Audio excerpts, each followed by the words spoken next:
नमस्कार साथियों, आज की इस वीडियो में जो फिजिक्स चैप्टर 1 है विद्युत आवेश एवं क्षेत्र वन शॉट वो देखने वाले हैं। एक ही क्लास में पूरे चैप्टर को समाप्ति करेंगे एकदम अच्छी तरह से समझ कर साथियों। तो चलिए एक एक पॉइंट पर बात करते हैं, अच्छी तरह से समझते हैं। पहला जो हमारा चैप्टर का नाम है साथियों विद्युत आवेश तथा क्षेत्र, अर्थात इसमें विद्युत आवेश और आवेश के बारे में हम पूरी जानकारी के बारे में क्या हासिल करेंगे साथियों। तो सबसे पहले हमारा डाउट बनता है आवेश क्या होता है। तो देखिए आवेश कोई भी वस्तु, मान लीजिए कोई भी वस्तु जो है जो विद्युतीय क्षेत्र और चुंबकीय क्षेत्र उत्पन्न कर सकती है, कोई भी वस्तु जो विद्युतीय क्षेत्र चुंबकीय क्षेत्र उत्पन्न कर सकती है वही हमारा आवेश है। ठीक है साथियों, वही हमारा क्या है, आवेश है। आवेश के बारे में यदि आप जानेंगे तो क्या आवेश किसी वस्तु का वह गुण है जो विद्युतीय क्षेत्र तथा चुंबकीय क्षेत्र उत्पन्न कर सकता है। ठीक है, आवेश के को जानते हैं साथियों क्यू द्वारा सूचित करते हैं। आवेश को क्यू द्वारा सूचित करते हैं। आवेश का जो हमारा सूत्र होता है Q बराबर IT होता है। ठीक है साथियों, Q बराबर IT। आई क्या है साथियों, तो आई हमारा देखिए धारा है। आई हमारा क्या है साथियों, धारा है। आई हमारा धारा है। टी क्या है हमारा, टी हमारा समय है। ठीक है साथियों, टी हमारा समय है। ठीक है, अब देखिए यहाँ से हम इसके सूत्र के बारे में बात करें। सूत्र के बारे में बात कर लिए, अब इसके हम मुख्य बिंदु पर बात करेंगे। जैसे इसके हम मात्रक पर बात कर लेते हैं साथियों। मात्रक पर क्या होता है इसका मात्रक, तो देखिए Q आई है साथियों। क्यू जो हमारा क्या है, आवेश। आवेश बराबर सूत्र क्या है, IT। आई क्या है हमारा धारा। धारा का मात्रक क्या होता है, एम्पियर होता है, जानते हैं। टी क्या है साथियों, हमारा समय। समय का मात्रक क्या होता है, सेकेंड, यानी हमारा एम्पियर सेकेंड हो जाएगा। यह जो एम्पियर सेकेंड होता है यह इक्वल होता है कूलाम के। ठीक है साथियों, यह कूलाम के इक्वल होता है, यानी हमारा आवेश का ऐसा मात्रक कूलाम हो जाएगा। ठीक है, यहाँ से अब हम बीमा के बारे में बात करेंगे। यह जो इम्पोर्टेंट पॉइंट बता रहे हैं साथियों, यहाँ से ऑब्जेक्टिव प्रश्न आपका बनता है। तो देखिए एम्पियर, हमारा एम्पियर जो है साथियों आई, एम्पियर को आई भी लिखते हैं या ए भी लिखते हैं। इसका जो बीमा हो जाता है आई हो जाएगा। और एस क्या है, एस हमारा समय है। समय का बीमा क्या होता है, टी, यानी ए आई टी है साथियों, या इसका ए टी भी ऑप्शन में रहता है। ठीक है, आपके यहाँ से तक हम आपको क्या बताएं, आवेश क्या होता है जो विद्युतीय क्षेत्र तथा चुंबकीय क्षेत्र उत्पन्न करता है। ठीक है, आवेश का हम सूत्र बताएं आई टी। जो आई क्या है हमारा धारा है, टी क्या है हमारा समय है। और यहाँ से मात्रक भी बताएं कि आवेश का जो मात्रक होता है साथियों ऐसा ही मात्रक कूलम्ब होता है। आवेश का बीमा के बारे में हम चर्चा की, IT या AT। ठीक है साथियों, यहाँ तक आप समझ गए। अगला टॉपिक आता है आवेश के प्रकार।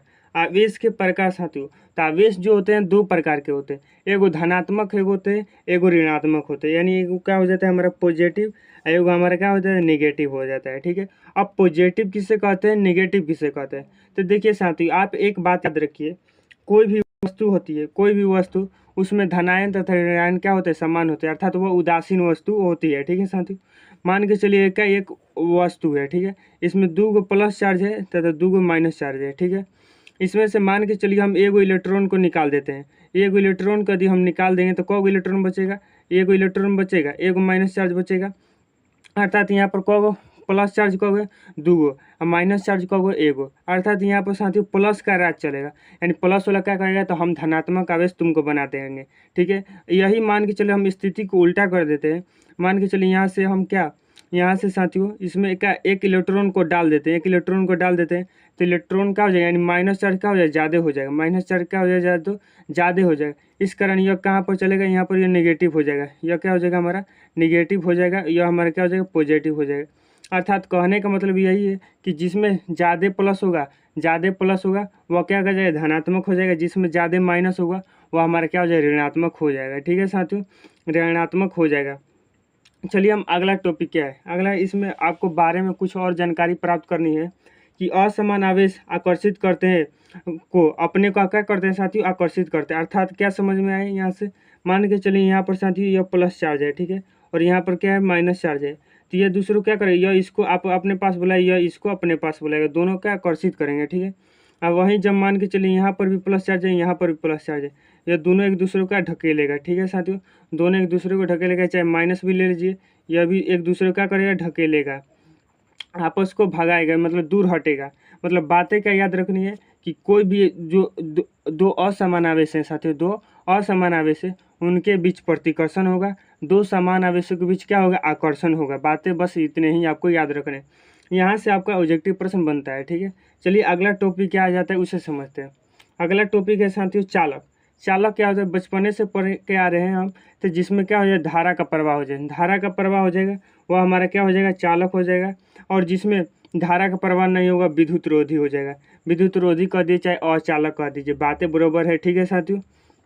अब यहाँ से हम अगला टॉपिक जो आता है इस चैप्टर का जो इम्पोर्टेंट है साथियों, और 2 अंक में प्रश्न में पूछ लिया जाता है, आवेश का क्वांटमीकरण क्या होता है। तो देखिए साथियों, आवेश का क्वांटमीकरण का जो संबंध है वह इलेक्ट्रॉन के स्थानांतरण से, इलेक्ट्रॉन के स्थानांतरण से है, ठीक है। स्थानांतरण कहने का अर्थ है साथियों लेन देन, लेन देन से है साथियों, लेन देन से है, लेन देन से, इलेक्ट्रॉन के लेन देन से। मान के चलिए यहाँ पर जिस प्रकार हम आपको बताएं कि यहाँ पर प्लस चार्ज कब होता है, माइनस चार्ज कब होता है, वहाँ पर इलेक्ट्रॉनों का किया हम लेन देन किया, ठीक है।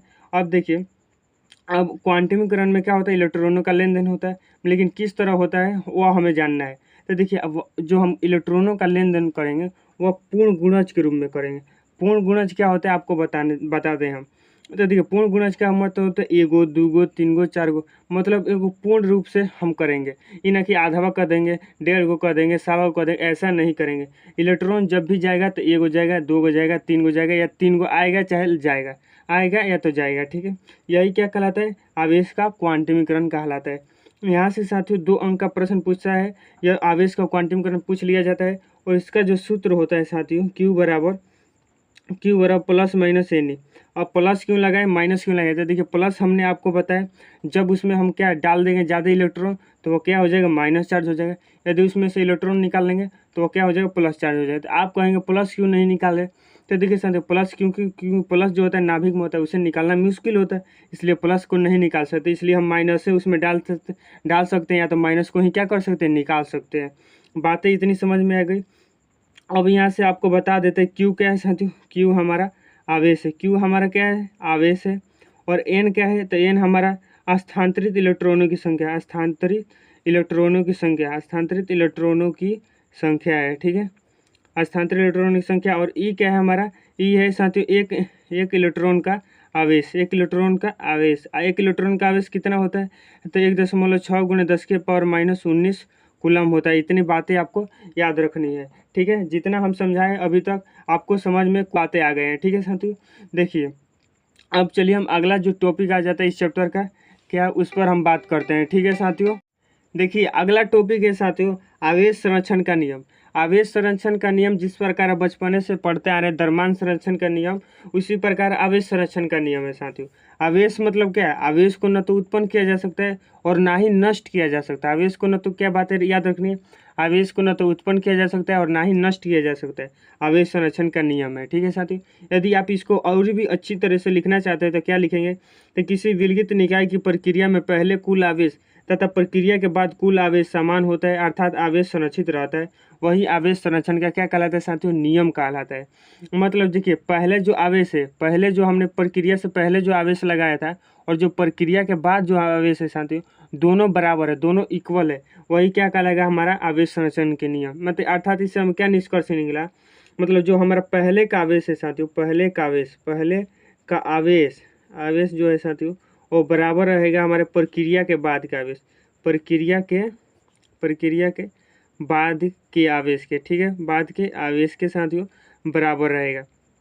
अब देखिए, इससे हम एक क्या निकाल सकते हैं, कंक्लूजन निकाल सकते हैं साथियों, सिग्मा हमारा Q initial equal sigma Q F. इसका कहने का अर्थ है साथियों, सिग्मा क्यू आई आता है, सिग्मा क्यू एफ का कहने का अर्थ है हमारा जो पहले का आवेश है वो बराबर है जो हमारा प्रक्रिया के बाद के आवेश के, ठीक है साथियों। उम्मीद करता हूँ आपको इतना जो हम समझाएं आपको समझ में आएगा। एक बार रिव्यू कर दें तो देखिए, हम कर देते हैं, पढ़ा जल्दी। आवेश के बारे में हम पढ़े, आवेश क्या होता है, जो विद्युतीय क्षेत्र चुंबकीय क्षेत्र उत्पन्न करता है। यहाँ से आवेश के धारा के बारे में पढ़े, धारा आई है हमारे साथ और टी है, इसके सूत्र के बारे में पढ़े। यहाँ इससे इसका एसआई मात्रक तथा बीमा के बारे में हम पढ़े, ठीक है। और किस चीज़ के बारे में पढ़े, यहाँ पर देखिए, ध्यान से देखिए। फिर हम चालक विद्युत रोधी के बारे में पढ़े, आवेश का क्वांटमीकरण के बारे में पढ़े, और यहाँ पर आवेश संरक्षण के नियम के बारे में पढ़ लिए, ठीक है साथियों। इतना चीज़ें हम क्या कंप्लीट कर लिए इस चैप्टर का। चलिए हम आगे के नेक्स्ट टॉपिकों पर बात करते हैं। वीडियो समझ में आ रही है तो वीडियो को लाइक कर दीजिए, ठीक है साथियों। अगला टॉपिक आता है साथियों कूलाम का नियम। अगला टॉपिक क्या है साथियों, ध्यान से पढ़िए, कूलाम का नियम है, ठीक है। अब देखिए, कूलाम के नियम में हमें किसके बारे में जानकारी प्राप्त करनी है, तो देखिए, यह जो कूलाम ने नियम दिया था, या कूलाम एक वैज्ञानिक नाम है, इसने क्या नियम दिया था साथियों, दो आवेशों के बीच लगने वाले दो आवेशों के बीच लगने वाले बल के बारे में, दो आवेशों के बीच बीच बल जो बल लगता है, जो बल लगता है उसके बारे में क्या यह जानकारी प्राप्त करने के लिए यह नियम दिया है साथियों कि आखिर उन दोनों आवेशों के बीच कितना बल लगता है, इसके बारे में यह क्या कूलाम जी नियम बताता है। ठीक है, तो देखिए हमने आपको क्या बताया, दो आवेशों के बीच दो प्रकार का बल लगता है, पहले का या तो आकर्षण, दूसरा का या तो क्या प्रतिकर्षण। आकर्षण कब लगता है, प्रतिकर्षण क्या लगता है, आप बताइए। ठीक है, कमेंट बॉक्स में बताइए आकर्षण कब लगता है, प्रतिकर्षण कब लगता है। अब देखिए अब हम बात करेंगे, तो यह जो आपका एक और बात यहाँ से आपको याद रखना है, यह जो नियम है साथियों बिंदु आवेश के लिए है, बिंदु आवेश के लिए यह नियम किसके लिए है, बिंदु आवेश के लिए। आपको ये बिंदु आवेश क्या होता है, तो देखिए साथियों बिंदु आवेश कहने का अर्थ है बहुत छोटा आवेश के लिए यह नियम क्या है इन्होंने प्रदान किया। ठीक है, बड़े बड़े आवेशों के लिए नहीं, बड़े बड़े आवेशों के लिए साथियों क्या करेंगे, उनके बीच की दूरी भी क्या बढ़ा देंगे, तो वह क्या हो जाएगा, बिंदु आवेश की तरह काम करने लगे।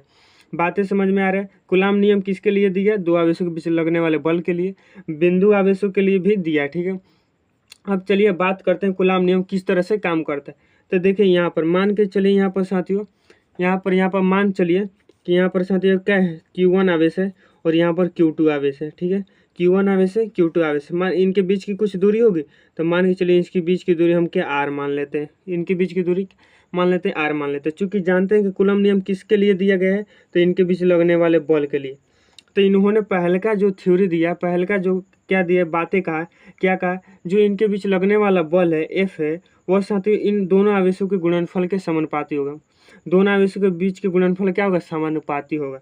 यानी हम F समानुपाती क्या Q1 इंटू Q2 लिख सकते हैं। ठीक है साथियों, F समानुपाती Q1 इंटू Q2 लिख सकते हैं। ठीक है, अब चलिए अगला बातें इन्होंने क्या कहा, अगला बातें कह दी है कि इनके बीच की जो दूरियां आर है, इनके बीच की जो दूरियां आर है बाबू लोग, वह क्या होगी, इनके वर्ग के व्युत्क्रमानुपाती होगी। जो बल लग रहा है उसके वर्ग के व्युत्क्रमानुपाती होगी। यानी कहने का अर्थ है माने एफ व्युत्क्रमानुपाती 1/r², एफ व्युत्क्रमानुपाती 1/r² हो जाएगा। ठीक है, यहाँ से हम समझ गए, इतना बातें समझ गए। इतना बातें क्या समझ गए कि भैया हम यह समझ गए कि दो आवेश है Q1 और Q2, इनके बीच की दूरी r है, इनके बीच की दूरी कूलाम नियम ने बता दिया कि इनके जो बीच की लगने वाला बल है दोनों आवेश के गुणनफल के समानुपाती होता है। और दूसरा का इन्होंने बता दिया कि जो इनके बीच की दूरी r है वह वर्ग के व्युत्क्रमानुपाती जो बल हो लगता है। ठीक है, यह इन्होंने बता दिया। ठीक है, हमने आपको इतना बता दिया। अब देखिए हम समीकरण इसको 1 मान लेते हैं और इसको हम समीकरण 2 मान लेते हैं। ठीक है, मान लिए तो कि अब यहाँ पर लिखेंगे समीकरण 1 एवं 2 से चलेंगे, समीकरण 1 एवं क्या चलेंगे साथियों, 2 से चल जाएंगे। तो देखिए F समानुपाती क्या हो जाएगा, ऊपर हो जाएगा Q1 इंटू Q2, बटे में क्या हो जाएगा r²। ठीक है, तो बातें समझ में, यहाँ तक हमने कुछ भी नहीं किया, एकदम आपको बातें समझ में आ रही होगी। ठीक है, अब देखिए इस पर हम क्या समानुपाती का, चूंकि समानुपाती का चिन्ह है तो समानुपाती का चिन्ह तो हटाना पड़ेगा। तो चलिए हम इसको क्या हटाना पड़ रहा है, हटा रहे हैं साथी, सॉरी हटा रहे हैं।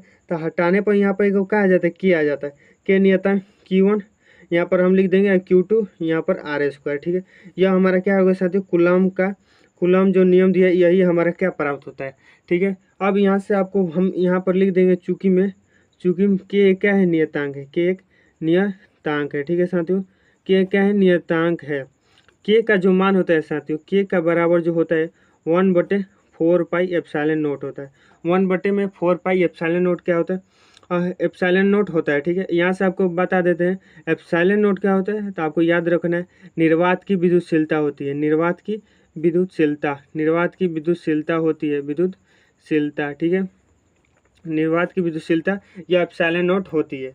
चलिए हम के जगह पर क्या 1/4πε0 रख सकते हैं, तो कहिएगा बिल्कुल। तो हम यहाँ पर लिख देंगे F बराबर 1/4πε0 और यहाँ पर Q1 इंटू Q2 बटे में r²। ठीक है, अब चूंकि इसका जो होता है मान होता है साथियों, के मतलब जो 1/4πε0 है, आपको इसे भी याद रखना है। 1/4πε0 है, इसका जो मान होता है 9 × 10⁹ होता है। ठीक है, इसका जो मात्रक होता है साथियों आप निकालेंगे तो मिलेगा न्यूटन मीटर स्क्वायर प्रति कूलम्ब स्क्वायर। ठीक है, आपको मात्रक याद रखना है। और ε0 का जो मात्रक होता है क्या होता है, आपको याद रखना है कूलम्ब स्क्वायर प्रति न्यूटन मीटर स्क्वायर, यानी ठीक इसके उल्टा पलट दीजिएगा। ठीक है, यहाँ तक बातें समझ में आ गई। चलिए हम एक बार आपको कूलम्ब नियम पढ़ा देते हैं। ठीक है, यहाँ पर कूलम्ब नियम हमने जो आपको लिखा है वो जो हमने लिखा है उसे बता देते हैं, ठीक है। क्या लिखा है, इस नियम के अनुसार दो बिंदु आवेशों के बीच लगने वाला आकर्षण या प्रतिकर्षण बल दोनों आवेशों के गुणनफल के समानुपाती तथा उनके बीच की दूरी के वर्ग के व्युत्क्रमानुपाती होता है। क्या हमने आपको यही बताया है? तो कहिए बिल्कुल यही बताया है। इस तरह हमने क्या आपको बता दिया इसका कूलम्ब नियम संबंधित सभी बातें। इतना यदि आपको लिख देते हैं तो ये 2 नंबर का मार्क्स पूछता है, आपको फुल्ली 2 नंबर मिल जाएगा, ठीक है साथियों। आपको बातें समझ में आ गई। चलिए हम आगे की ओर बढ़ते हैं। आगे हमारा क्या टॉपिक आ जाता है, यहाँ पर देखिए आगे हमारा टॉपिक है साथियों विद्युतीय बल रेखाएं। विद्युतीय बल रेखाएं, तो देखिए विद्युतीय बल रेखाओं के बारे में हम क्या बात करेंगे। तो देखिए हमने आपको क्या बताया साथियों कि कोई भी आवेश क्या अपने आसपास क्या उत्पन्न करता है, कहिएगा चुंबक विद्युतीय क्षेत्र उत्पन्न करता है। क्या उत्पन्न करता है साथियों, कोई भी आवेश जो होता है, कोई भी आवेश मान चलिए प्लस की आवेश, यह अपने आसपास क्या उत्पन्न करेगा, विद्युतीय क्षेत्र उत्पन्न करेगा, अपना एरिया बनाएगा।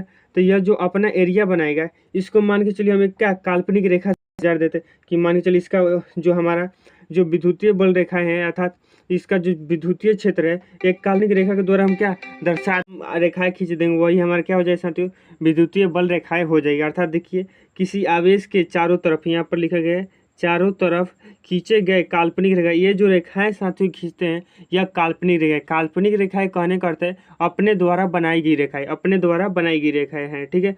जो उस आवेश के विद्युतीय क्षेत्र को क्या बतलाता है कि मन वो आवेश का विद्युतीय क्षेत्र कहाँ तक है, आवेश का विद्युतीय क्षेत्र कहाँ तक है वह बताती है, ठीक है।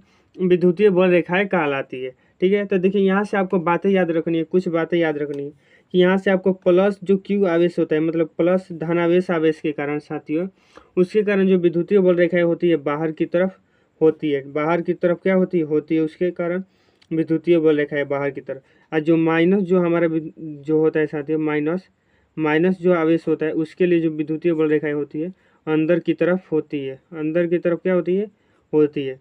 और एक बात और आपको याद रखनी है कि मान के चलिए यहाँ पर प्लस क्यू आवेश है और यहाँ पर माइनस क्यू आवेश है, ठीक है। तो विद्युतीय बल रेखाएं जो होगी साथियों यह प्लस से माइनस की ओर जाती है, प्लस से माइनस की ओर जाती है। आपको बातें याद रखनी है, क्या रखनी है, बातें याद रखनी है। यहाँ से ऑब्जेक्टिव प्रश्न बनते हैं, ठीक है। यहाँ से ऑब्जेक्टिव प्रश्न आपके लिए बन जाते हैं कि विद्युतीय बल रेखाएं जो होती है वह किस तरफ जाती है, तो प्लस से माइनस की ओर जाती है, प्लस से माइनस की ओर जाती है। प्लस के कारण विद्युतीय बल रेखाएं होती है तो सतह के बाहर होती है, मतलब बाहर निकलती है, और माइनस के कारण क्या होती है अंदर की तरफ होती है, ठीक है। इतनी बातें आपको क्या रखनी है, याद रखनी है। अब चलिए हम आगे की बातों पर विचार करते हैं।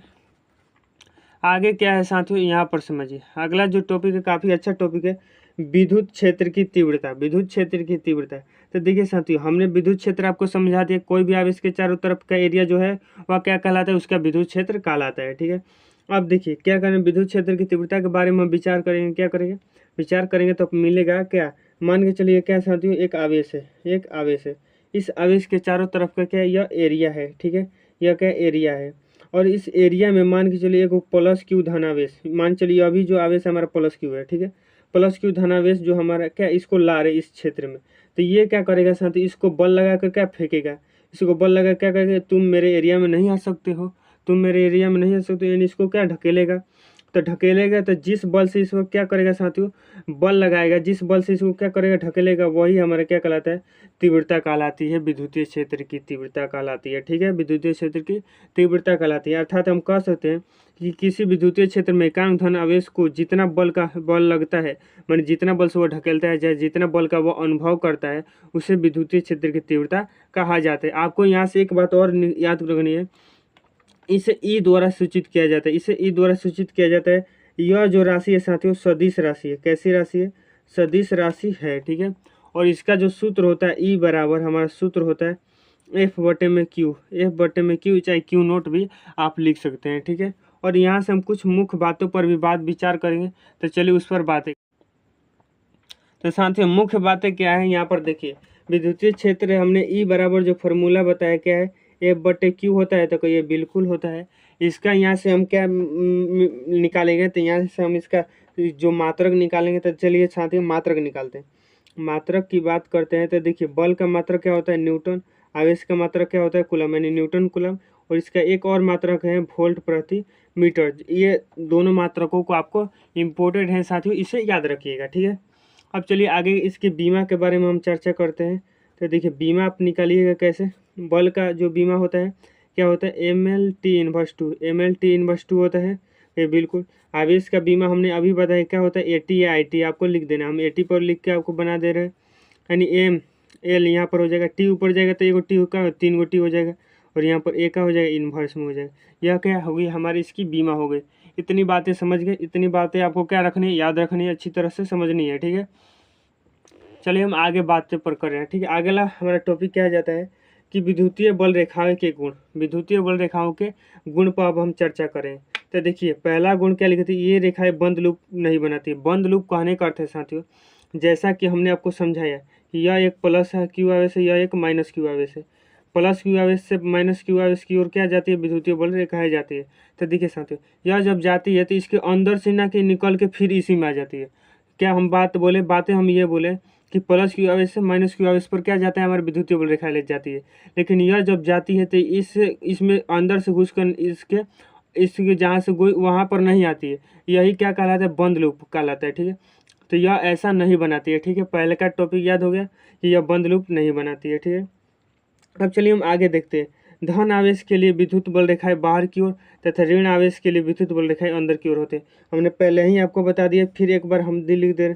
प्लस क्यू आवेश के कारण विद्युतीय बल रेखाएं बाहर, और माइनस क्यू आवेश के कारण विद्युतीय बल रेखाएं क्या होती है, अंदर की ओर होती है। माइनस जो आवेश होता है ऋणात्मक आवेश के लिए विद्युतीय बल रेखाएं अंदर की तरफ होती है, ठीक है। और जो हमने आपको यहाँ पर प्लस क्यू आवेश और माइनस क्यू आवेश के लिए हमने बता दिए, यह क्या होती है, प्लस से माइनस की ओर होती है, ठीक है। इतनी बातें हमने आपको समझा दी। चलिए हम आगे देखते हैं। अगला जो हम इसका गुण पढ़ेंगे क्या है साथियों, अगला गुण यहाँ पर देख लीजिए, लिखा गया है चालक के सतह से विद्युत बल रेखाएं हमेशा अभिलंबवत निकलती है। देखिए हमने जितने भी आपको चित्र बताया कि प्लस क्यू आवेश के कारण विद्युतीय बल रेखाएं इधर होती है, इधर होती है, इधर होती है, ठीक है, बाहर की तरफ। लेकिन जितना भी हम चित्र बताए उसमें क्या होती है, 90 डिग्री पर बनाए। यानी जो रेखाएं होती है साथी वो हमेशा 90 डिग्री पर निकलती है, चाहे वह चालक किसी भी तरह का क्यों ना हो, किसी भी तरह का हमारा चालक क्यों ना है, किसी भी तरह का हमारा आवेश क्यों ना हो, उससे हमेशा जो विद्युतीय बल रेखाएं होती है वह 90 डिग्री पर ही निकलती है, ठीक है, 90 डिग्री पर ही निकलती है अभिलंबवत, ठीक है। इतनी बातें आपको समझ में आ गई। इस तरह हम क्या समझ सकते हैं। चलिए हम आगे देखते हैं। अगला गुण क्या है, चालक के अंदर विद्युतीय क्षेत्र का शून्य होता है। मैंने देखिए यह जो इसका गुण है, फिर भी आप समझ लीजिए कि कोई भी चालक है, मैंने कोई भी चालक उसके अंदर जो ई इक्वल क्या होता है, शून्य होता है। विद्युतीय क्षेत्र का मान क्या होता है साथियों, शून्य होता है, ठीक है। ये रेखा एक दूसरे को कभी नहीं काटते। तो बिल्कुल साथियों, ये जो मान के चलिए एक विद्युतीय बल रेखा ये है और एक विद्युतीय बल रेखा ये है, यह एक दूसरे को कभी नहीं काटती, ऐसा गलत हो जाएगा, ठीक है साथियों, गलत हो जाएगा, ठीक है, गलत हो जाएगा। आपको बातें याद रखनी है। यह विद्युतीय बल रेखा एक दूसरे को कभी नहीं काटती है। क्यों नहीं काटती, क्योंकि यदि काटेगी तो दो स्पर्श रेखाएं एक ही बिंदु पर हो जाएगी, जो ऐसा संभव नहीं है, ठीक है। बातें समझ में आ गई, इतनी आपको याद रखनी है। और इसका PDF कहाँ पर मिल जाएगा, अब वीडियो के अंत में मैं आपको बताऊँगा, ठीक है। चलिए बातें इतनी तक समझ गए, तो चलिए हम आगे नेक्स्ट टॉपिक पर बात करते हैं। अगला जो टॉपिक है साथियों काफ़ी अच्छा है। लिखा गया है कि बिंदु आवेश के कारण r दूरी पर विद्युतीय क्षेत्र की तीव्रता ज्ञात करनी है, ठीक है साथियों।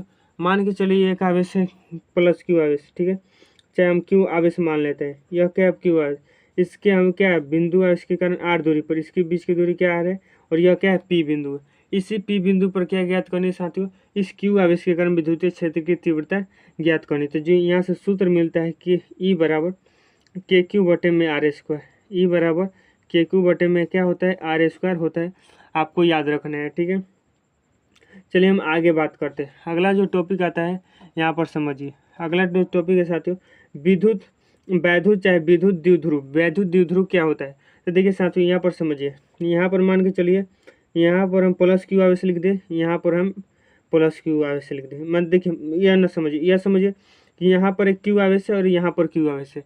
इससे क्या समझे कि यहाँ पर जो आवेशवा है वह आवेशवा ए जो बा, ठीक है।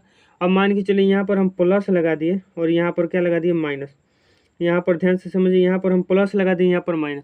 इससे क्या समझे, इससे हम यह समझे कि इस आवेश के पास जो हमारा क्या है, यह प्लस क्यू आवेश है, यह माइनस क्यू आवेश है। अर्थात इसमें जो है क्या है साथियों, इसमें इलेक्ट्रॉन की संख्या कम है, इसमें इलेक्ट्रॉन की संख्या ज़्यादा है, ठीक है। इतनी बातें समझ गए। और मान के चलिए इनके बीच की कुछ ना कुछ दूरी है, तो देखिए दूरी हम मान लेते हैं यह है, ठीक है। इनके बीच की दूरी यह है साथियों, इनके बीच की दूरी हम मान लेते हैं यह क्या है, इसका मध्य बिंदु O है, ठीक है, मध्य बिंदु O है। यहाँ से इसकी दूरी को मान लेते हैं एल, और यहाँ से इसके बीच की दूरी को मान लेते हैं क्या एल। मध्य बिंदु से दूरी तो दोनों की समान होगी, इसलिए कुल दूरी कितनी हो जाएगी 2l हो जाएगी। ठीक है, यहाँ तक हम आपको बातें क्या बताएं, यहाँ तक मान के चलिएगा प्लस क्यू आवेश है और यहाँ पर माइनस क्यू आवेश है। देखिए प्लस क्यू आवेश और माइनस क्यू आवेश से हमारा यही पता चल रहा है कि दोनों आवेश का परिमाण तो समान है। परिमाण कहने का अर्थ है वैल्यू समान है, मान समान है। मान के चलिए यह आवेश एक कूलम का आवेश है तो यह भी एक कूलम का आवेश है, लेकिन यह प्लस में एक कूलम है और यह माइनस में एक कूलम है, मतलब उसका जो विपरीत चिन्ह होगा जी क्या होगा साथियों, उसका विपरीत प्रकृति होगा। यही क्या, और यह जो कुल व्यवस्था बना है और कुल जो यह व्यवस्था बना है, यह व्यवस्था को ही क्या कहते हैं, वैद्युत द्विध्रुव आघूर्ण कहते हैं। व्यवस्था को वैद्युत द्विध्रुव आघूर्ण कहते हैं। ठीक है ना, सॉरी वैद्युत द्विध्रुव कहते हैं, आघूर्ण नहीं कहते। ठीक है साथियों, आघूर्ण नहीं कहते, आपको आघूर्ण हम आगे बताएंगे। ठीक है, वैद्युत द्विध्रुव कहते हैं। आपको इतनी बातें समझ में आ गई, तो चलिए हम अब देखिए इसके परिभाषा पर बात कर लें। दो समान परिणाम वाले लेकिन विपरीत प्रकृति के होते हैं। विपरीत प्रकृति के होते हैं, देखिए बिल्कुल विपरीत प्रकृति के हैं साथियों, तथा जिनके बीच की दूरी क्या बहुत कम है। इनके बीच की जो दूरियां है साथियों, आपको दिखा रहे इतना है, लेकिन इनके बीच की जो दूरी क्या है बहुत कम है। ठीक है, वैद्युत द्विध्रुव कहलाता है, वैद्युत द्विध्रुव कहलाता है। समझ गए? तो वीडियो को लाइक कर दीजिए, समझ गए हैं। तो चलिए हम आगे देखते हैं क्या है साथियों। हम लोगों का नेक्स्ट टॉपिक आ जाता है साथियों कि वैद्युत द्विध्रुव आघूर्ण। वैद्युत द्विध्रुव आघूर्ण क्या होता है, चलिए इसके बारे में हम आपको समझाते हैं। ठीक है, तो देखिए मान के चलिए यह जो प्लस क्यू आवेश है, यह किसका है प्लस क्यू आवेश, हमने जो वैद्युत द्विध्रुव बनाया था साथियों, यह उसका प्लस क्यू आवेश है। ठीक है, यह प्लस क्यू आवेश है और इसके जो बीच की दूरी हमने कितनी बताई थी, वैद्युत द्विध्रुव के बीच की दूरी तो कहिएगा 2l बताई था। ठीक है, 2l, तो यही जो हम यदि इनका गुणनफल कर देते हैं, इनकी जो आवेश लिए एगो आवेश लिए और उनके बीच की दूरी लिए गुणा कर दिए तो हमें क्या मिल जाएगा, वैद्युत द्विध्रुव आघूर्ण मिल जाएगा, वैद्युत द्विध्रुव आघूर्ण मिल जाएगा। ठीक है, समझ गए? यहाँ से आपको याद रखना है, इसको P या M द्वारा लिखते हैं, P या M द्वारा सूचित करते हैं वैद्युत द्विध्रुव आघूर्ण को। ठीक है साथ ही यहाँ पर परिभाषा देख सकते हैं कि वैद्युत द्विध्रुव के किसी एक आवेश तथा उनके बीच की दूरी के गुणनफल को वैद्युत द्विध्रुव आघूर्ण कहा जाता है। हमने यही आपको बताया। ठीक है, तो देखिए यहाँ से हम इसके कुछ मुख्य बातें पर बात करें। यहाँ से हम इसके मात्रक पर पहले बात करते हैं। ठीक है साथियों, मात्रक क्या होता है, तो देखिए क्यू क्या है, आवेश का मात्रक कूलम, यह क्या है 2l दूरी, तो दूरी का मात्रक क्या होता है मीटर, यानी कूलम मीटर इसका मात्रक हो जाएगा। ठीक है, अब यहाँ पर इसका बीमा के बारे में हम चर्चा कर लें, बीमा के बारे में कि बीमा क्या होता है। तो देखिए साथियों कूलम का बीमा क्या होता है, कूलम यानी हमारा इसका क्या हो जाएगा 80 हो जाएगा। ठीक है, 80 हो जाएगा या 80, और TL हमारा M का है साथियों, M का है तो हमारा दूरी यानी हमारा क्या हो जाएगा L हो जाएगा। ठीक है, L हो जाएगा, यानी हमारा इसका जो बीमा आ जाएगा ये ATL आ जाएगा, ATL इसका बीमा आ जाएगा। ठीक है साथियों, समझ गए? यहाँ तक बातें समझ गए, तो चलिए हम आगे की ओर बढ़ते हैं। आगे जो टॉपिक आता है साथियों, अक्षीय स्थिति पर वैद्युत द्विध्रुव के कारण विद्युतीय क्षेत्र की तीव्रता। ठीक है साथियों, तो देखिए यहाँ पर हमें क्या कि मान के चलिए क्या है, यहाँ पर आपको समझाते हैं, यह एक प्लस क्यू आवेश है, यह एक माइनस क्यू आवेश है, इनके बीच की दूरी कितनी है 2 है। यह वैद्युत द्विध्रुव बना लिए, तो कहिए बिल्कुल हम वैद्युत द्विध्रुव बना। तो देखिए पहला जो पूछता है आपसे प्रश्न, अक्षीय स्थिति पर विद्युतीय क्षेत्र की तीव्रता तथा निरक्षीय स्थिति पर विद्युतीय क्षेत्र की तीव्रता। तो अक्षीय क्या होता है, निरक्षीय क्या होता है, हमें यह तो पता होना चाहिए। तो देखिए अक्षीय कहने का अर्थ है आँखिया का सोजा, अक्षीय कहने का अर्थ है आँखिया सोजा। मान चलिए वैद्युत द्विध्रुव है तो इसके आँखी के सोजा या तो इस तरफ होगा या तो इस तरफ होगा। ठीक है, तो यही जो यदि इस तरफ कहेगा या इस तरफ कहेगा, ज्ञात करने के लिए वैद्युत क्षेत्र की तीव्रता, तो वह क्या कहलाती है, हमारा अक्षीय स्थिति कहलाती है। ठीक है, और इनके बीच की दूरी हम क्या साथियों, इनके मध्य का एक O बिंदु माने, जो मध्य बिंदु है, और इस मध्य बिंदु से कहेगा कि आँखी के सोजा से ज्ञात करिए, इस मध्य बिंदु का आँखी सोजा से कहिएगा ज्ञात करिए, तो इसको क्या कह देंगे हम, निरक्षीय कह देंगे, निरक्षीय कह देंगे, और इसको क्या कह देंगे हम, अक्षीय कह देंगे। ठीक है, तो अक्षीय स्थिति पर कितना मिलता है और निरक्षीय स्थिति पर कितना विद्युतीय क्षेत्र की तीव्रता मिलता है, चलिए हम उसको बताते हैं। तो अक्षीय स्थिति पर हमें मिलता है E बराबर K2P बटे में RQ, E बराबर K2P बटे में RQ। के क्या हमने पहले ही बता दिया, 2 हमारा क्या हो जाएगा, तो वह तो हमारे फार्मूला से आया है। ठीक है, P क्या है साथियों, हमारा वैद्युत द्विध्रुव आघूर्ण है, और R क्या है, दोनों आवेश के बीच की दूरी। ठीक है साथियों, अब चलिए हम R क्या है, तो साथियों R जो है जिस बिंदु पर ज्ञात करनी है विद्युतीय क्षेत्र की तीव्रता, उससे क्या है, दूरी है। ठीक है, अब देखिए आगे क्या है, आगे जो टॉपिक आता है उस पर हम बात कर लेते हैं। वह अगला जो है साथियों निरक्षीय स्थिति तथा विषमतीय तल। तो वही निरक्षीय स्थिति विषमतीय तल पर जो हमारा मिलता है ई बराबर जो मिलता है साथियों KP बटे में RQ मिलता है। KP बटे में क्या मिलता है? RQ मिलता है, आपको याद रखना है, ठीक है। अब चलिए हम इसके लिए समान बिंदु पर भी ज्ञात कर लें। समान बिंदु कहने का अर्थ है, समझते हैं। तो देखिए समान बिंदु कहने का अर्थ है, यहाँ पर हम पुनः देख लेते हैं। तो देखिए निरक्षीय बता दिए, अक्षीय बता दिए, ठीक है। अक्षीय बता दिए, निरक्षीय आपको बता दिए। तो देखिए समान बिंदु कहने का अर्थ है ना तो अक्षीय पर होना चाहिए और ना ही निरक्षीय पर होना चाहिए, ना ही अक्षीय पर होना चाहिए ना ही निरक्षीय, यानी इधर होना चाहिए चाहे इधर होना चाहिए, ठीक है। या तो इधर होना चाहिए P बिंदु या तो इधर P बिंदु होना चाहिए। इस तरह हम क्या, यह हमारा क्या कहलाता है? R थीटा कहलाता है या समान बिंदु कहलाता है, ठीक है। यहाँ से जो हमारा वैल्यू आता है, यहाँ से हमारे जो सूत्र का मान प्राप्त होता है, कितना प्राप्त होता है? देखिए यहाँ से जो सूत्र मिलता है साथियों, यहाँ से सूत्र E बराबर मिलता है KP बटे में RQ, KP बटे में RQ √3 cos square theta plus में 1। तो देखिए थीटा पर क्या रखना है? तो देखिए थीटा पर जो हमारा मान रखना है, क्या रखना है? तो आपका बात बनेगा। तो देखिए अच्छी स्थिति में हमारा थीटा कितने डिग्री का बनता है? 0 डिग्री का, और निरक्षीय स्थिति में थीटा कितने डिग्री बनता है? 90 डिग्री का। यही मान आपको थीटा का मान रखना है। यह किसके लिए? अक्षीय स्थिति के लिए, और यह किसके लिए? निरक्षीय स्थिति के लिए आपको रख देना है, निरक्षीय स्थिति के लिए रख देना है, ठीक है साथियों। इस तरह आप क्या निकाल सकते हैं, ठीक है। तो चलिए हम अगला जो एक सुंदर जो टॉपिक आता है उस पर बात करते हैं। अगला जो सुंदर टॉपिक क्या है, ध्यान से समझिए। अगला भी इसी तरह का सूत्र वाला है साथियों। एक समान विद्युतीय क्षेत्र ई में कोई विद्युत द्विध्रुव का बल आघूर्ण ज्ञात कीजिए। मान कोई भी विद्युत द्विध्रुव है, एक समान विद्युतीय क्षेत्र पहले बता देते हैं। यह मान के चलिए एक समान क्या है? विद्युतीय क्षेत्र है। एक समान विद्युतीय क्षेत्र में जो विद्युतीय बल रेखाओं की संख्या होती है एक ही होती है तथा इनके बीच की दूरी भी क्या होती है? समान होती है। एक यही कहलाता है एक समान विद्युतीय क्षेत्र कहलाता है, ठीक है। और इनके बीच क्या है हमारे साथियों? वैद्युत द्विध्रुव आघूर्ण, वैद्युत द्विध्रुव है, ठीक है। तो इनके बीच मान के चलिए यहाँ पर क्या है? प्लस क्यू आवेश है और यहाँ पर माइनस क्यू आवेश हम लिख देते हैं, ठीक है। प्लस क्यू आवेश माइनस क्यू आवेश आपको दिखाई दे रहा होगा। यह है, यह क्या है? प्लस क्यू आवेश और माइनस क्यू आवेश हम वैद्युत द्विध्रुव बना लिए, ठीक है। और इस पर क्या बल ज्ञात करना है? कितना बल आघूर्ण। तो देखिए साथियों यह जो हमारा विद्युतीय क्षेत्र है, विद्युतीय क्षेत्र, इस पर बल लगाएगा तो कहिए बिल्कुल बल लगाए। यह जो बल लगाएगा तो घूमने लगे, तो जब हम कोई भी वस्तु घूमने लगता है बल लगाने से, तो वहाँ पर बल नहीं बल आघूर्ण लगता है, ठीक है। यानी टाउ लगता है। जो टाउ बराबर सूत्र होता है साथियों PE sin थीटा, यहाँ से प्राप्त होता है PE sin थीटा। थीटा क्या है? तो P और E के बीच में क्या है? बना कोण। आपसे एक बात बता दे रहे हैं कि जो हमारा जो एक समान विद्युतीय क्षेत्र चाहे विद्युतीय क्षेत्र है साथियों, वह प्लस क्यू आवेश पर अपने दिशा की ओर लगाता है। मतलब प्लस क्यू आवेश को इधर ढकेलेगा और माइनस क्यू आवेश को अपने दिशा के विपरीत लगाएगा, ठीक है। ऐसा क्यों? क्योंकि देखिए जो विद्युतीय क्षेत्र जो निकलता है साथियों, वो विद्युतीय क्षेत्र जो हमारा क्या होता है? प्लस से माइनस की ओर जाता है। तो कहीं बिल्कुल, तो यह प्लस से माइनस की ओर जाएगा तो यह भी प्लस है, यह भी प्लस। तो प्लस प्लस क्या करे? प्रतिकर्षण, मतलब इसको इस तरफ ढकेलेगा। यह माइनस है तो इसको क्या बुलाएगा? अपनी तरफ बुला लेगा, ठीक है। समझ गए क्यों होता है? इस तरह हम क्या इसका ज्ञात कर लिए बल आघूर्ण का मान, ठीक है। अगला जो है क्या है? अगला है साथियों कि एक समान विद्युतीय क्षेत्र में विद्युत द्विध्रुव को घुमाने में किया गया कार्य, यानी W पूछा है। तो देखिए इसको जब हम क्या घुमाएंगे, तो घुमाएंगे इसमें, तो जो कार्य मिलता है W बराबर PE 1 minus cos theta, PE 1 minus cos theta मिलता है, ठीक है साथियों। PE 1 माइनस कोस थीटा आपको याद रखना है, इतना हमें क्या मिल जाता है, ठीक है। इस तरह हमने इतना सूत्र के बारे में जानकारी हासिल कर ली, ठीक है। चलिए हम अगला देखते हैं। अगला अब लास्ट ही टॉपिक चल रहा है, आप वीडियो को अंत तक देखिए, बने रहिए, सभी बातें आपको समझ में आएगी, ठीक है साथियों। अब देखिए अगला टॉपिक क्या है, यहाँ पर समझिए।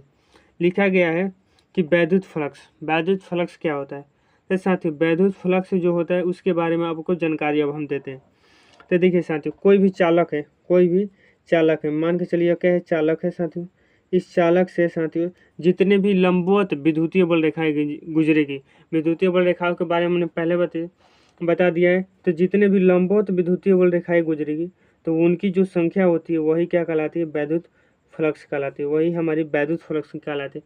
तो इससे चार गो गुजरी विद्युतीय बल रेखाएं जो लंबवत 90 डिग्री पर, तो वही हमारे क्या इसकी वैद्युत फ्लक्स कहला जाएगी, ठीक है। समझ गए बात है? तो किसी चालक सतह से गुजरने वाली लंबवत विद्युतीय बल रेखाओं की संख्या को वैद्युत फ्लक्स कहा जाता है, समझ गए। अब चलिए हम वैद्युत फ्लक्स को कैसे सूचित करते हैं। तो इसे आपको याद रखना है, इसे फाई द्वारा लिखते हैं। किस द्वारा? फाई द्वारा। इसका जो सूत्र होता है साथियों, E1 cos theta, E1 cos theta होता है। ठीक है, ये क्या है? हमारा क्षेत्रफल सदिश होता है। ठीक है, चाहे क्षेत्रफल भी आप कह सकते हैं। ठीक है, ये क्या है हमारा? ये हमारे विद्युतीय क्षेत्र की तीव्रता है। ठीक है साथियों, और यहाँ से अब इसका मात्रक पर बात कर लेते हैं। तो मात्रक यहाँ पर देख लीजिए, हमने क्या पता है कि ई का जो मात्रक होता है क्या होता है? न्यूटन प्रति कूलम होता है। एक है हमारा क्षेत्रफल, एक है साथियों हमारा क्षेत्रफल। तो क्षेत्रफल क्या हो जाएगा? मीटर स्क्वायर, यानी न्यूटन मीटर स्क्वायर बटे में क्या हो जाएगा? सी। ठीक है, और यहाँ से एक और मात्रक यदि आप निकालना चाहते हैं तो निकाल लीजिएगा। यहाँ से ई का जो और मात्रक होता है वोल्ट प्रति मीटर, इसका क्या हो जाएगा? Metre square. एक एम से एक एम गया यानी वोल्ट मीटर आ जाएगा। ठीक है साथियों, वोल्ट मीटर इसका आ जाएगा। ठीक है, अब चलिए इसके बीमा के बारे में हम चर्चा कर देते हैं। बीमा आप खुद निकालिएगा और बीमा निकाल कर आप कमेंट बॉक्स में बता दीजिएगा। ठीक है, बीमा निकाल कर आप कमेंट बॉक्स में बता दीजिएगा किस तरह से हमने बीमा निकाला, उस तरह आपको क्या बीमा इसका निकाल देना है। ठीक है, तो चलिए हम नेक्स्ट टॉपिक पर बात करते हैं। अगला जो मोस्ट इम्पोर्टेंट टॉपिक आता है गॉस का नियम। इसके बारे में चलिए हम अच्छी तरह से समझते हैं, क्योंकि यहाँ से 5 अंक का प्रश्न पूछ लिया जाता है। ठीक है, तो देखिए समझिए यहाँ से गॉस का नियम क्या होता है। तो देखिए साथियों, गॉस ने हमने वैद्युत फ्लक्स आपको पढ़ाया, तो वैद्युत फ्लक्स से संबंधित कुछ बातें बताई। वैद्युत फ्लक्स से संबंधित क्या है? कुछ बातें उससे बताई। कि क्या बताई साथियों? कि किसी बंद पृष्ठ के भीतर कुल विद्युतीय फ्लक्स का मान जो होता है कितना होता है? कुल विद्युतीय फ्लक्स का मान जो होता है साथियों हमारा सिग्मा क्यू बटे एप्सिलॉन नॉट के बराबर होता है। गॉस का नियम कहलाता है। ठीक है, यानी देखिए गॉस ने क्या बताया कि देखिए गॉस ने जो बंद पृष्ठ लिया है साथियों, बंद पृष्ठ क्या है? 3D मान के चलिए। क्या है साथियों? एक गोला है। क्या है साथियों? यह एक गोला है। ठीक है, और इस गोला के अंदर जितने भी वैद्युत फ्लक्स होंगे, माने जितने भी गुजरने वाली लंबवत विद्युतीय बल रेखाएं होंगी, वह कितनी होगी? विद्युतीय बल रेखा यानी फ्लक्स जो हमारे का होगा, फ्लक्स को फाई द्वारा, ये मतलब क्या? विद्युतीय फ्लक्स। ठीक है साथियों, ये मतलब क्या? विद्युतीय फ्लक्स क्या होगा? सिग्मा क्यू बटे एप्सिलॉन नॉट होगा। ठीक है साथियों, देखिए सिग्मा क्यू क्या कहने करते हैं? कुल आवेश। सिग्मा क्यू कहने करते हैं साथियों कुल आवेश। ठीक है, कुल आवेश, चाहे कुल आवेश का बीजगणितीय, आवेश का बीजगणितीय योग भी आप कह सकते हैं। ठीक है, इस तरह हम क्या समझ लिए? गॉस का नियम। ठीक है, अब गॉस के नियम के अनुप्रयोग से जहाँ से 5 अंक का प्रश्न बनता है उसे समझते हैं। ठीक है, तो देखिए गॉस के नियम के कितने अनुप्रयोग है? 4 अनुप्रयोग है। 4 अनुप्रयोग, चारों अनुप्रयोगों को अच्छी तरह से हम आपको समझाएंगे। ठीक है, तो पहले अनुप्रयोग को हम शुरू करने से पहले आपको कुछ बताना चाहते हैं। गोला कितने तरह का होता है? तो गोला 2 तरह का होता है। पहले का खोखला गोला, दूसरा का क्या होता है साथियों? ठोस गोला। पहला खोखला गोला, दूसरा का क्या होता है? ठोस गोला। खोखला गोला क्या होता है? तो जो अंदर से खाली होता है। खोखला गोला भी 2 तरह का होता है, एगो चालक, एगो अचालक। ठीक है, ठोस गोला भी 2 तरह का होता है, चालक और चालक। ठीक है, अब देखिए साथियों, ये जो जो हमारा गोला है साथियों, गोला में से कौन सा गोला? खोखला गोला के चालक और चालक तथा ठोस गोला का चालक जो है साथियों, इनके लिए जो हमारा रूल रहता है, रूल सेम रहता है। ठीक है साथियों, रूल जो रहता है सेम रहता है, लेकिन इसके लिए अचालक ठोस गोला के लिए रूल अलग हो जाता है। रूल क्या हो जाता है साथियों? अलग हो जाता है। इसलिए हम जो इन तीनों के लिए अनुप्रयोग 1 पढ़ेंगे, इन तीनों के लिए अनुप्रयोग 1 पढ़ेंगे, और इसके लिए हम अनुप्रयोग क्या 2 पढ़ेंगे। ठीक है, ये इसके लिए अनुप्रयोग 2 पढ़ेंगे। ठीक है, चलिए बातें समझते हैं। ठीक है, बातों पर ध्यान देते हैं। बातें समझने से पहले हम अनुप्रयोग 1 पर विचार करेंगे। ठीक है, अनुप्रयोग 1 पर यहाँ पर देखिए कुछ स्थितियाँ लिखी गई। पी बिंदु गोले के बाहर हो, पी बिंदु गोले के सतह पर हो, पी बिंदु गोले के अंदर हो। ठीक है, ठीक है, यह सभी बातें आप बाद में पढ़िए, पहले आप कुछ बातें जान लेनी चाहिए। आप सोचेंगे कि खोखला खोखला गोला और ठोस गोला में क्या अंतर है। ठीक है साथियों, ठोस गोला में क्या अंतर है हमने बता दिया। यहाँ से एक और समझिए बातें कि चालक, अचालक तथा चालक, ये जो तीनों है साथियों, इनमें क्या सेम है, इनमें क्या सेम है, और इसमें क्या अचालक ठोस गोला में से अलग है, कि जिसके कारण इसके कारण अनुप्रयोग 2 बना है। तो देखिए साथियों, इसमें जब यदि हम केंद्र पर इनके तीनों पर आवेश देते हैं, चालक, अचालक तथा चालक, इनके जब केंद्र पर आवेश देते हैं, केंद्र पर जब आवेश देंगे तो यह क्या जो बाहरी फैल जाएगा, आवेश के सतह पर फैल जाएगा। ठीक है, आवेश के क्या हो जाएगा साथियों? जो हमारा जो हम बंद पृष्ठ लिए उसके क्या हो जाएगा? सतह पर फैल जाएगा। इसी कारण यह क्या हो जाएगा? मान के चलिए, देखिए इसको हम आवेश दिए तो यह क्या हो जाएगा? सतह पर इसके आ जाएगा। यही क्या होगा? इसमें होगा। ठीक है, इसमें होगा। लेकिन अचालक में उल्टा होता है। अचालक में जो होता है साथियों, आवेश जो हमारा क्या होता है? अंदर ही रह जाता है। ठीक है, आवेश जो रहता है अंदर ही रह जाता है। ये इसीलिए हम क्या अलग अलग करते हैं। इसके लिए अनुप्रयोग 1 करते हैं और इसके लिए अनुप्रयोग 2 करते हैं। ठीक है, बातें समझ में आ गई?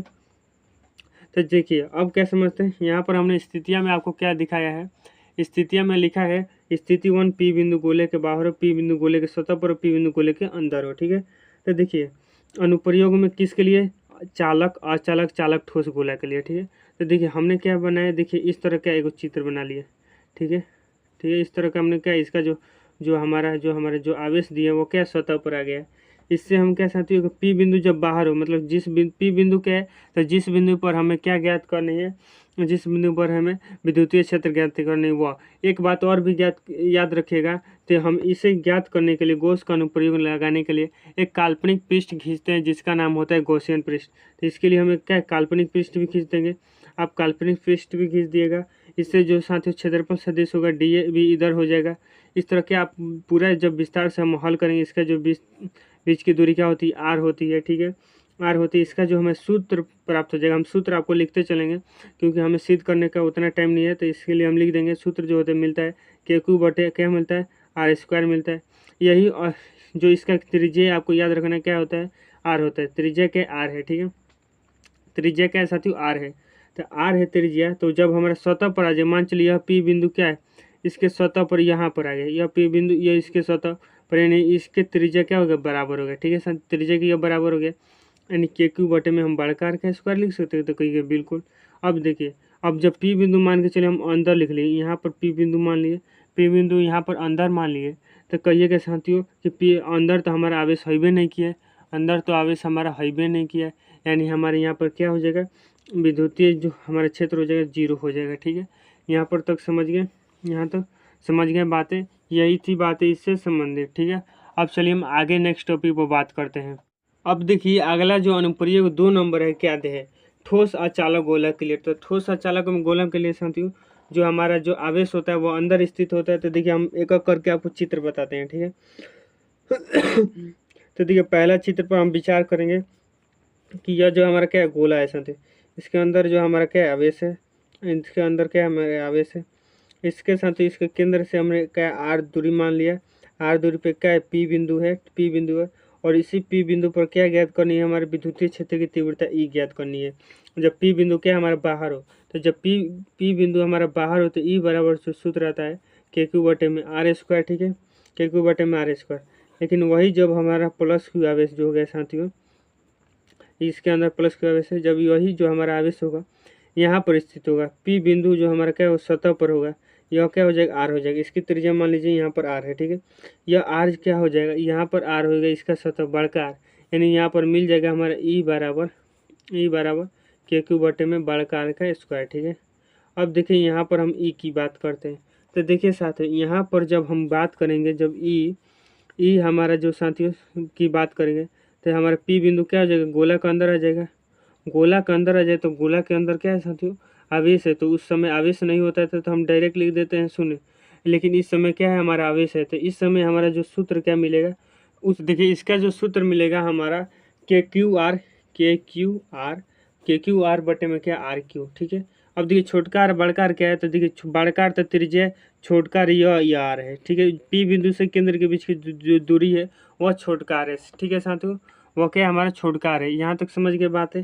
तो चलिए हम आगे जो हमारा अंतिम सेकंड लास्ट टॉपिक आता है उस पर विचार करते हैं। ठीक है, अनुप्रयोग हमारा तीसरा, अनुप्रयोग हमारा चौथा। ठीक है, अनुप्रयोग तीसरा क्या है साथियों, अनुप्रयोग अनंत लंबाई के चादर जो हमारा क्या है साथियों, समतल के कारण हमें क्या ज्ञात करना है।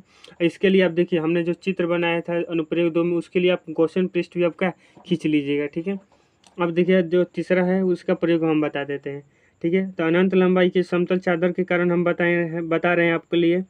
तो देखिए यह अनंत क्या है, समतल चादर है। ठीक है साथियों, इसके लिए क्या देखिए यहाँ पर जो डॉट डॉट दिखाई दे रहा है, यह क्या खींचे, हम गॉसियन पृष्ठ खींचे।